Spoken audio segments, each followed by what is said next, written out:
আজকে যে শিরোনামটি নির্ধারণ করেছি, ঠিক এরকম একটা শিরোনামে আমি লিখেছিলাম, নয়াদিগন্ত অথবা বাংলাদেশ প্রতিদিনে শেখ হাসিনার জমানাতে। অর্থাৎ শেখ হাসিনাকে একদিন এই বাংলাদেশ ছাড়তে হবে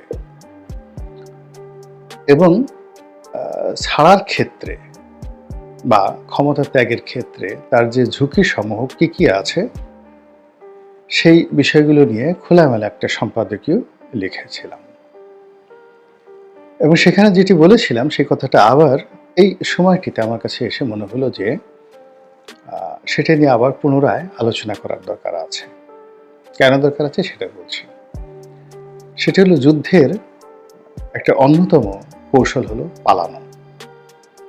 এবং অনেক বিখ্যাত বিখ্যাত যোদ্ধা সময়ের প্রয়োজনে তারা যতটা না যুদ্ধ করেছেন বেশিরভাগ ক্ষেত্রে তারা পালিয়েছেন এবং পালিয়ে পালিয়ে তারা শক্তি সঞ্চয় করেছেন এবং ক্রমাগতভাবে তাদের সেই পলায়নপর যে মনোবৃত্তি এবং কৌশল, সেই কৌশলের পেছনে ছুটে অনেক বড় বড় রাজা বাদশাহ তাদের ক্ষমতা তারা শেষ করে ফেলেছে। তো এজন্য যারাই ক্ষমতায় আছেন, আসবেন বা গেছেন, তারা যদি পালানোর বিষয়ে তাদের অভিজ্ঞতা, তাদের লেখাপড়া, তাদের কৌশল, তাদের করণীয় এসব বিষয়ে তাদের যদি প্রস্তুতি থাকে তাহলে সকলের জন্য কল্যাণকর হয় এবং ক্ষয়ক্ষতি তুলনামূলকভাবে কম হয়। আগে উদাহরণ দিই, যেমন শেরশাহের সঙ্গে যুদ্ধ হলো মুঘল সম্রাট হুমায়ুনের। বহুদিন ধরে সে যুদ্ধ। তো এখন শেরশাহ একজন গেরিলা নেতা এবং সাকুল্যে তার 1010 তার সেই যাকে বলা হয় সৈন্য ছিল। তো সেই সৈন্য নিয়ে তিনি প্রবল পরাক্রান্ত মুঘল বাহিনীকে নাস্তানাবুদ তিনি করিয়েছিলেন। এর কারণ হলো তিনি চমৎকারভাবে পালাতে শিখেছিলেন। অর্থাৎ যুদ্ধের প্রলোভন দেখিয়ে বা যুদ্ধের জন্য সম্রাট হুমায়ুনকে উত্তেজিত করে তিনি তাকে জায়গা এবং বেজায়গায় নিয়ে এসেছিলেন। যেমন একবার বাংলায় তিনি আনলেন এবং তিনি হুমায়ুনকে এতটা উত্তেজিত করলেন যে হুমায়ুন ভুলে গেল বাংলার প্রকৃতি, পরিবেশ এবং আবহাওয়া। তো তিনি সেই শেরশাহকে আক্রমণ করার জন্য বাংলায় এলেন এবং আসার পরেই শুরু হলো বর্ষাকাল। চারিদিকে থই থই পানি, অঢেল পানি এবং সেই প্রকৃতির খপ্পরে ফেলে পলাতক শেরশাহ তিনি বের হয়ে এলেন এবং ছোট্ট একটি যুদ্ধে তিনি মুঘল বাহিনীকে পরাজিত করলেন, চৌসার যুদ্ধে। এবং হুমায়ুন এতটা বিপদে পড়লেন, বলতে গেলে তিনি সেই একজন ভিস্তুওয়ালা, তার কারণে তিনি প্রাণে বেঁচে গেলেন। তিনি নদীতে ঝাঁপ দিলেন, প্রচণ্ড খরস্রোতা নদী।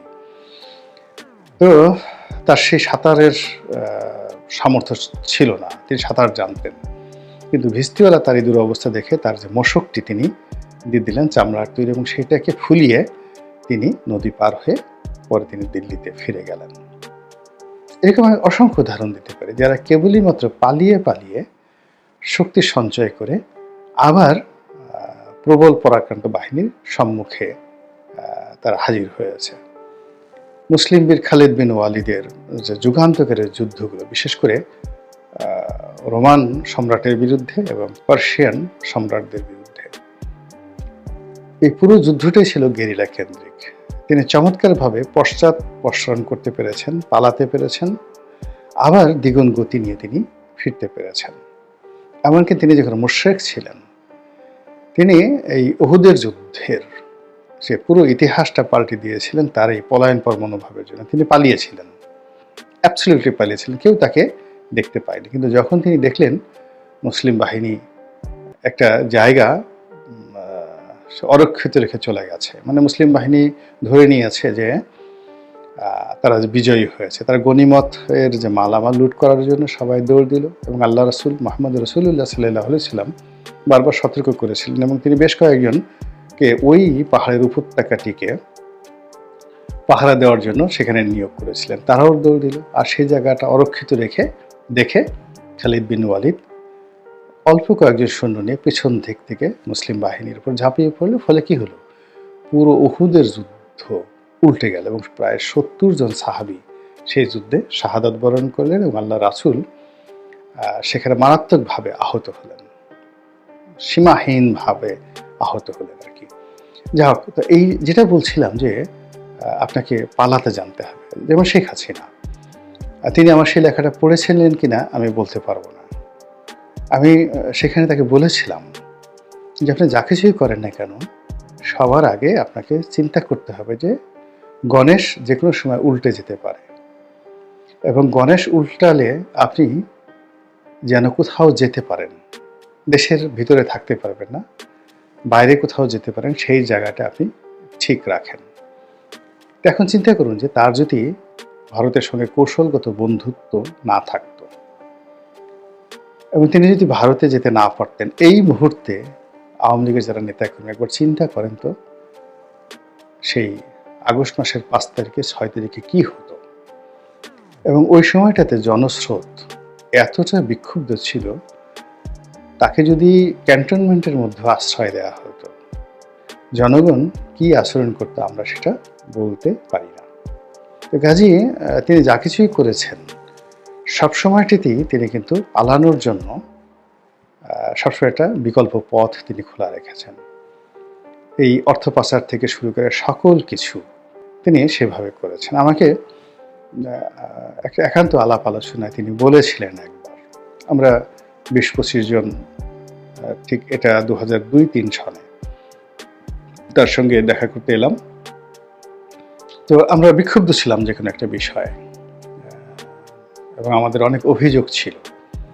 তো তিনি আমাদেরকে ঠান্ডা করার জন্য যেটা বললেন 2002-03 সনে, যে 96 থেকে 2001 পর্যন্ত অন্তঃস্থল থেকে সর্বোচ্চ চেষ্টা করেছি জনগণকে সেবা করার জন্য, সততা বজায় রেখেছি, কিন্তু এদেশে সততার কোনো মূল্য নেই। ক্ষমতা হারানোর পর 2001 সনের দিকে সামান্য কিছু টাকার জন্য একটা রাজনৈতিক প্রোগ্রাম করতে পারিনি, একটা বিদেশের টিকিট কেটে যাব সে অবস্থাও ছিল না, সংসার চালানোর অবস্থাও ছিল না। এবং এটা যারা আওয়ামী লীগ করেন, 2001 সনের আওয়ামী লীগের যে অর্থনৈতিক অবস্থা, এটা ওই সময় যারা দেখেছেন তারা ছাড়া কল্পনা করতে পারবেন। এখন যারা 1000 কোটি টাকার মালিক বলেন বা বড় বড় কথাবার্তা বলেন, অনেকের মানে কি বলবো, 2001 সনে মন্ত্রীগিরি করেছেন কিন্তু খিলগাঁয়ে ভাড়া বাসায় থাকতেন।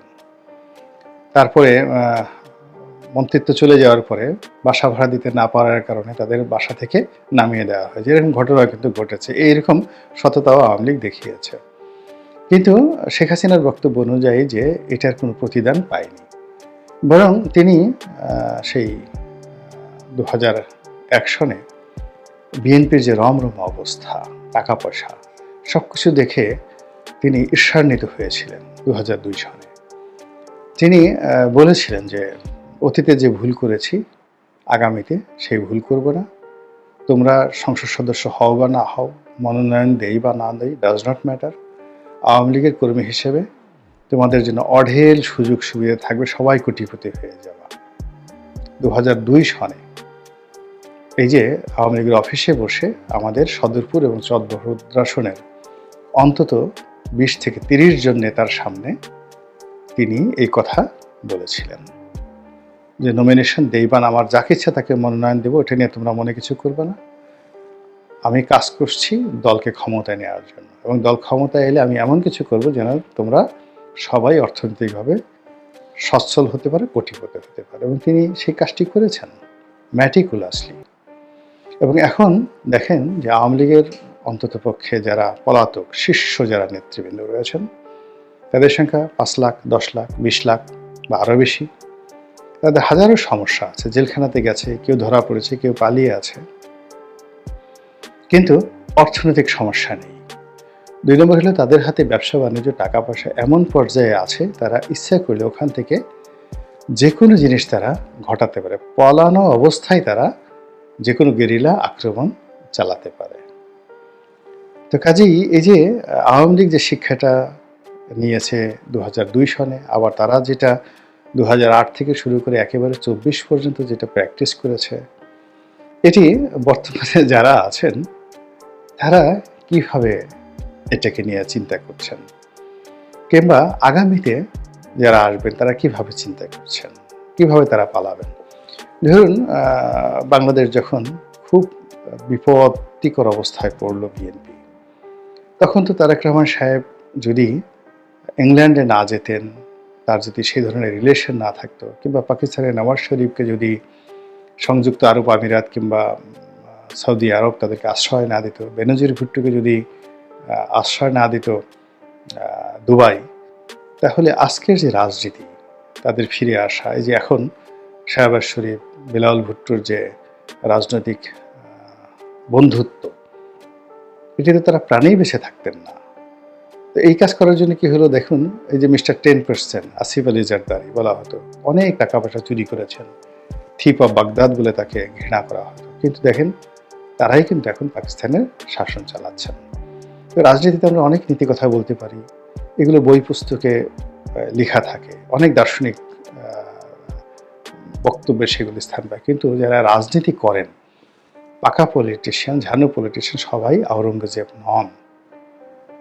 তাদেরকে চাণক্য নীতি অনুসরণ করতে হয়, তাদেরকে শের শাহের নীতি অবলম্বন করতে হয়, তাদেরকে আরও অনেক জটিল কুটিল বিষয় মাথায় রাখতে হয়, এবং সেটা যদি না রাখেন তাহলে তারা নিজেরা যেভাবে বিপদে পড়েন, আগামীতে সেভাবে তারা পুরো দেশ এবং জাতিকে বিপদে ফেলে দেন। তো যেটা বলছিলাম যে এখন যারা আছেন বা ভবিষ্যতে যারা আছেন, কোনো কারণে যদি গণেশ উল্টে যায়, শেখ হাসিনাকে আশ্রয় দিয়েছে ভারত, জনাব তারেক রহমান সাহেবকে আশ্রয় দিয়েছে যুক্তরাজ্য, ইংল্যান্ড। আচ্ছা, এখন যারা আছেন তাদেরকে কারা আশ্রয় দেবেন? আসিফ নজরুলকে কে আশ্রয় দেবেন? কথায় কথা ইউনূস সাহেবকে কে আমেরিকা আশ্রয় দিবে? ডোনাল্ড ট্রাম্পের আশ্রয় দিবে? তাহলে বিকল্প কি? সেই বিকল্প কি? এটা কোনো বিকল্প নেই। মানে আপনি যখনই রাজনীতির একটা অঙ্গনে ঢুকে পড়বেন, প্রথমত আপনাকে ধরে নিতে হবে যে এটা ওয়ান ওয়ে ট্রাফিক। এখানে যেহেতু আপনি একবার ঢুকেছেন, এখান থেকে আর আপনি ফেরত যেতে পারবেন না। 2 নম্বর হলো যে আমাদের দেশে যে তত্ত্বাবধায়ক সরকারের যে থিওরিটি এসেছে, এটি 2 বার শুধু ভালো মতো কাজ করেছে, জাস্টিস শাহাবুদ্দিন এবং বিচারপতি হাবিবুর রহমান সাহেবের সময়টিতে। কিন্তু লতিফুর রহমান সাহেব থেকে শুরু হয়েছে এটার অধঃপতন। এবং এই সময়টিতে দেখুন, যারা এই 111 থেকে শুরু করে বিভিন্ন সময়টিতে শাসনকর্মের সাথে সংযুক্ত হয়েছেন অরাজনৈতিক ব্যক্তিত্ব, তারা সবাই কিন্তু দেশ ছাড়া হয়েছেন, বিপদ এবং বিপত্তিতে পড়েছেন, এবং এ সমাজ তাদেরকে আর কখনো গ্রহণ করেনি। এবং বিশেষ করে যারা পেশাজীবী, সাংবাদিক, চিকিৎসক, তারপরে ব্যবসায়ী, এরা যখন রাজনীতিতে আসেন, রাজনীতির সিন্ডিকেশনে চলে আসেন, আলটিমেটলি তারা কিন্তু ব্যবসা বাণিজ্য দেউলিয়া হয়ে যায়। আপনি আওয়ামী লীগ জমানাতে চিন্তা করেন, এস আলমের এই চুরিচামারির দরকার ছিল না। সে আওয়ামী লীগের আসার আগে বেশ ভালো ব্যবসা করতো এবং জেনুইনলি তার অনেক টাকা পয়সা ছিল। কিন্তু যেই মুহূর্তে এই সিন্ডিকেটের মধ্যে তিনি পড়ে গেলেন, তার সব কিছু কিন্তু গেছে। এই যে বাংলাদেশি ইউনাইটেড গ্রুপ বিভিন্ন সময় আওয়ামী লীগের দালালি করার চেষ্টা করেছে, বিএনপির দালালি করার চেষ্টা করেছে। দেখেন, তারা কিন্তু জেনুইন ব্যবসায়ী এবং ইউনিক ব্যবসায়ী, কিন্তু তাদের যে মিস্টার রাজা, তিনি এখন গ্রেপ্তারি পরোয়ানা নিয়ে তারপরে ঘোরাফেরা করছেন। এরকম হামিম গ্রুপের একে আজাদ সাহেব, জেনুইন ব্যবসায়ী, বড় ব্যবসায়ী, সফল ব্যবসায়ী, কিন্তু রাজনীতিতে ঢোকার আগ্রহ, খায়েশ, মন্ত্রী এমপি হওয়ার খায়েশ, এগুলোতে করে আওয়ামী লীগ জমানাতে নিষ্পেষিত হয়েছেন শেষের দিকে। আর এখন তো সর্বপক্ষের অবিশ্বাস এবং অনাস্থার জায়গায় পৌঁছেছেন। এবং এখানে সবচেয়ে বড় ব্যাপার হলো, রাজনীতিবিদরা যেভাবে তাদের কোনো বাইন্ডিংস থাকে না, তারা খুব সহজে পালিয়ে যেতে পারে, বিকজ টিপিক্যাল যারা পলিটিশিয়ান, তাদের মিল কারখানা, বাড়ি গাড়ি, ব্যবসা বাণিজ্য কিছুই থাকে না। কিন্তু আপনার যদি অবৈধ অর্থ না থাকে, আবার আপনার যদি খুব বড় ব্যবসা বাণিজ্য থাকে, ব্যাংক লোন থাকে, আত্মীয় স্বজন থাকে, আপনি কোথায় পালাবেন? কিভাবে পালাবেন? কি করবেন? এই জিনিসগুলো মানে রাজনীতিতে আসার আগে, দীর্ঘমেয়াদে জড়ানোর আগে এই বিষয়গুলো নিয়ে যারা একেবারে ম্যাটিকুলাসলি ভালো চিন্তা ভাবনা করতে পারেন, আলটিমেটলি তারা শেষ পর্যন্ত বিরূপ পরিস্থিতিতেও প্রাণে বেঁচে থাকতে পারেন। অন্যথায় আল্লাহ জানেন, তওবা তওবা আস্তাগফিরুল্লাহ। আল্লাহ আমাদের সবাইকে হেদায়েত দান করুন এবং হেফাজত করুন। আসসালামু আলাইকুম ওয়া রাহমাতুল্লাহ।